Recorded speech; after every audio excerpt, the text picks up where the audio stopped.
ایک بدو آئے، ایک صحابی آئے، یا رسول اللہ میرا باپ میرے مال کو خرچ کر دیتا ہے، مجھ سے پوچھتا نہیں ہے۔ تو ہم نے کہا بلاؤ اسے۔ ان کو جب بلایا گیا تو اس نے پوچھا کیوں بلا رہے ہیں؟ کہ تیرے بیٹے نے شکایت کی۔ تو ان کو اتنا دکھ ہوا، انہوں نے چند اشعار پڑھے دل ہی دل میں، زبان پہ نہیں، دل ہی دل میں، اور مجلس میں آ گئے۔ جب پہنچے دربار رسالت تو جبریل آئے ہوئے، یا رسول اللہ اللہ تعالیٰ کہہ رہے ہیں اس کا مسئلہ بعد میں سنیں، اس سے کہیں وہ شعر سنا جو تو نے بیٹے کے گلے میں کہے ہیں، اور اب تیری زبان سے ادا نہیں ہوئے پر تیرے اللہ نے سنے۔ تو آپ نے اس سے فرمایا اچھا بھائی تیری گل تو میں بعد سنوں گا، تو پہلے میں نے شعر سنا۔ انہوں نے کہا اشہد انک رسول اللہ، میں گواہی دیتا ہوں آپ اللہ کے رسول ہیں۔ یا رسول اللہ میں نے دکھ میں چند اشعار زبان سے نہیں دل ہی دل میں دہرائے تھے، اور آپ کے رب نے عرشوں پہ سنا، واقعی آپ کا رب بھی سچا اور آپ بھی سچے۔ آپ نے کہا کیا کہا تھا؟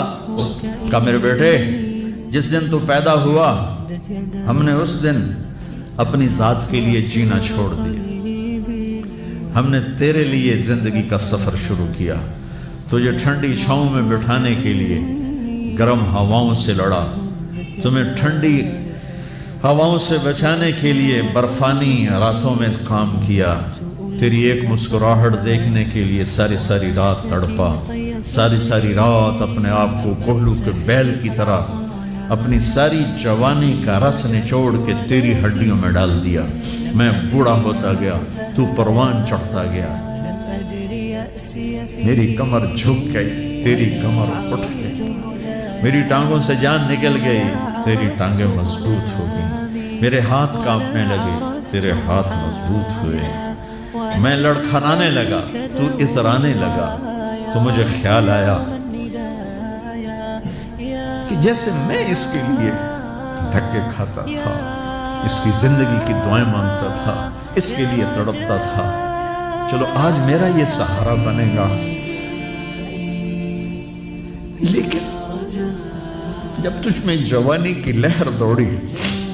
اور مجھے بڑھاپے نے کھا لیا، جب جوانی میں تجھ میں رنگ بھرا اور بڑھاپے نے میرے رنگ چھین لیے، جب جوانی نے تجھے سیدھا کیا، بڑھاپے نے مجھے ٹیڑھا کر دیا، کمر جھکا دی، تو ایک دم تو مجھے ایسے گھور کے دیکھنے لگا، تیری آنکھیں ماتھے پہ چڑھ گئیں اور تو مجھے یوں دیکھنے لگا جیسے میں نوکر ہوں، تو باپ، تو مالک۔ تو میں نے اپنی 30 سالہ زندگی کو جھٹلا دیا کہ ہاں میں باپ نہیں ہوں، میں نوکر، یہ میرا سردار ہے، اگر یہ بیٹا ہوتا تو یوں تو نہ کرتا، اس نے میری راتوں کے تڑپنے کو بھلایا، میرے گرمی سردی سے لڑنے کو بھلایا، کولو کے بیل کی طرف میرے چکر کاٹنے کو بھلایا، اپنی خوشیوں کو دفن کر دیا اپنے سینے میں، قبرستان بنا دیا اپنے سینے کو، اپنی خواہشات کا اور اپنی خوشیوں کا، اور آج تو مجھ سے ایسے بات کرتا ہے جیسے میں نوکر ہوں اور تو میرا آقا ہے۔ اچھا میرے بیٹے میں نوکر سہی، تو سب، پر میں تیرا پڑوسی، تو بندہ پڑوسی سے پوچھ ہی لیتا ہے کیا حال ہے، کوئی ضرورت تو نہیں، اتنا ہی پوچھ لیتے۔ دیکھو میں آج رو رہا ہوں، یہ بڑے دردناک اشعار ہیں، میری اردو میں اتنی وسعت نہیں ہے کہ میں ان اشعار کا درد سمجھ سکوں اردو کے الفاظ میں، لیکن اتنا بتاتا ہوں کہ میرے نبی روتے روتے ہچکی لگ گئی، اتنا روئے، اور آپ نے اس بچے کے گریبان کو یہاں سے پکڑ کر دفع ہو جا، میری نظروں سے دور ہو جا، انت و مالک لابیک، تیرا سب کچھ تیرے باپ کا ہے، یہی باپ آج تمہارے ہاتھوں ذلیل ہو رہے ہیں۔